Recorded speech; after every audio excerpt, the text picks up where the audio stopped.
మరలా చెప్తున్నా, ఈరోజు చాలామంది కొన్ని సంఘాలు బోధించే బోధ, మీలో ఎవరు ఈ బోధకు పొరపాటున ఇప్పుడు నేను చెప్పబోయే ఈ దరిద్రపు మాట మీద లక్ష్యం ఉంచొద్దు. కొంతమంది సేవకులు ఎట్లా చెప్తారో తెలుసా?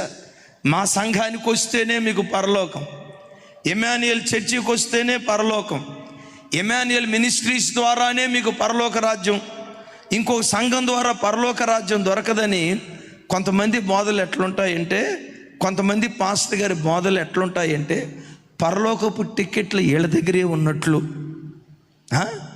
వీళ్ళ దగ్గరికి వస్తేనే పరలోకపు టిక్కెట్ దొరికేటట్లు నేనంట.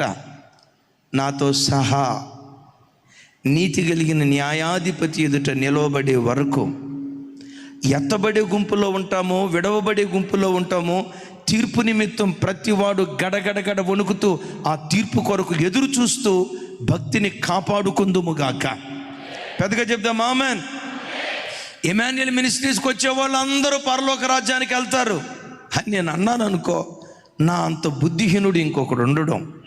ఎమాన్యుయల్ మినిస్ట్రీస్ మిమ్మల్ని పరలోకానికి చేర్చదు. జెర్మియా అనే మీ సేవకుడు పరలోక రాజ్యానికి మిమ్మల్ని చేర్చలేడు. జ్యోతి అమ్మగారు అనే సేవకురాలు మిమ్మల్ని పరలోక రాజ్యానికి చేర్చలేరు. మిమ్మల్ని పరలోక రాజ్యానికి చేర్చగలిగింది మీ వ్యక్తిగత భక్తి జీవితమే. పెద్దగా చెప్దాం ఆమెన్.